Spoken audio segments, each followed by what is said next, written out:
அன்பார்ந்த ஆன்மீக உலக அன்பர்களுக்கு முதலில் வணக்கம்.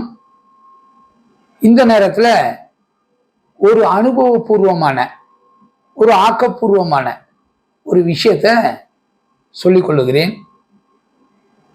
என்ன விஷயம்?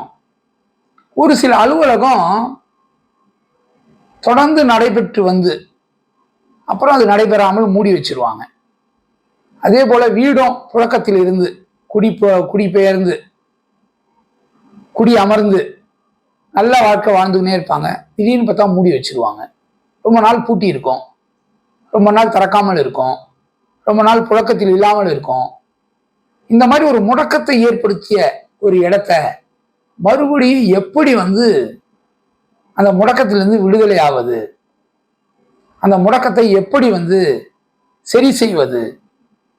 இது மூடி இருந்தா மட்டும்தான் நடக்குமா அப்படின்னு பார்த்தா இல்ல. புழக்கத்தில் இருக்கக்கூடிய வீடு கூட சில காலகட்டங்கள்ல முடக்கத்துக்கு வந்துடும். நல்ல தொழில் நடந்து கொண்டிருக்கும், திடீர்னு தொழில் வளம் குன்றி அந்த தொழிலே முடக்கத்துக்கு வர மாதிரியான ஒரு சூழல்லாம் வரும். இது தொழில் முடக்கமா அந்த இடத்தின் முடக்கமா அப்படின்னு பார்த்தீங்கன்னா இடத்தின் முடக்கமே. அந்த இடத்துல இருந்த விஷயங்களை சரி செய்தாலே அந்த இடம் சுபிட்சமாயிடும். அப்ப என்ன பண்ணலாம்? இதற்கு என்ன செய்தால் இந்த முடக்கம் நீங்கும்? நிறைய பேர் பார்த்தீங்கன்னா இந்த கடை வாசல்ல மஞ்சளை தெளித்து விடுவார்கள். மஞ்சள் கரைச்சு மஞ்சள் தண்ணி தெளிச்சு விடுவாங்க. ஒரு சிலர் உப்பு கடல் நீரை எடுத்துன்னு தெளிச்சு விடுவாங்க. ஒரு சிலர் இந்த புண்ணியாதானம், இந்த வீட்டில் ஓமம்லாம் பண்ணும்போது கோமியம் தெளித்து விடுவாங்க. இது பண்டைய காலத்துல புழக்கத்துல இருந்து வருது. நிறைய பேர் இப்ப இதை மறந்துட்டாங்க. அதனால இந்த முடக்கத்தை எளிமையா வெளியில எடுக்கணும். இதுக்கு என்ன பண்ணலாம், என்ன பண்ணா நல்ல பலன்களை எல்லாம் அனுபவிக்கலாம்? அனுபவபூர்வமான ஒரு விஷயத்த சொல்றேன். இது முடக்கம் இருந்தால் மட்டும் இல்லை, முடக்கம் இல்லாத வீட்டுல கூட தெளிக்கலாம், இன்னும் சுபிட்சம் அதிகமாகும். முடக்கத்தான் அப்படின்னு, முடக்கை அறுத்தான் அப்படின்னு ஒரு மூலிகை இருக்குது. அந்த மூலிகையை இவங்க என்ன பண்ணணும், எடுத்துன்னு அரைச்சி வச்சுக்கணும் அல்லது பவுடர் பண்ணி வச்சுக்கணும். கூடவே ஒரு வெள்ளைக்கட்டி கொஞ்சம் எடுத்துக்கணும். இந்த முடக்கத்தான் கீரையும் வெள்ளைக்கட்டியும் சேர்த்து அரைச்சிக்கணும், இல்லை பவுடர் இருந்தால் சேர்த்து அரைச்சிக்கணும். கொஞ்சம் தண்ணி எடுத்து, அது கடல் தண்ணீராக இருந்தால் ரொம்ப நல்லது. கடல் தண்ணிலாம் கிடைக்கல, கடல்லாம் ரொம்ப லாங்ல இருக்குது, சாதாரண நீர்ல கல் உப்பு போட்டுக்கணும்.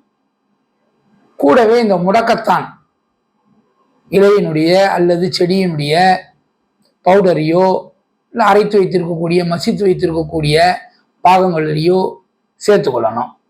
அந்த வெல்லமும் அதிலே சேர்த்து அரைச்சி வச்சிருக்கிறோம், எல்லாம் போட்டு கலக்கிக்கணும். கொஞ்சம் மஞ்சத்தூள் கொஞ்சம் போட்டுக்கணும்.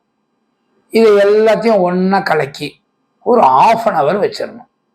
ஒரு 1/2 hour வச்சு அந்த தண்ணியில எல்லாமே ஊறி இருக்கும். என்னென்ன ஊறி இருக்கும்?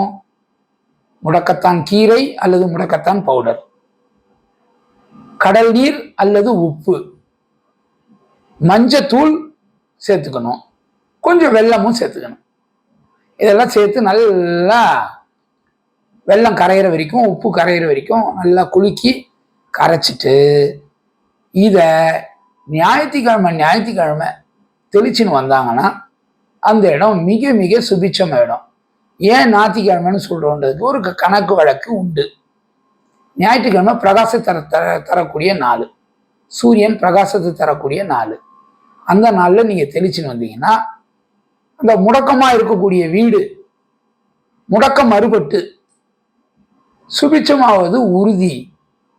இதை செய்து பாருங்க, பலனடையுங்க. நன்றி, வணக்கம்.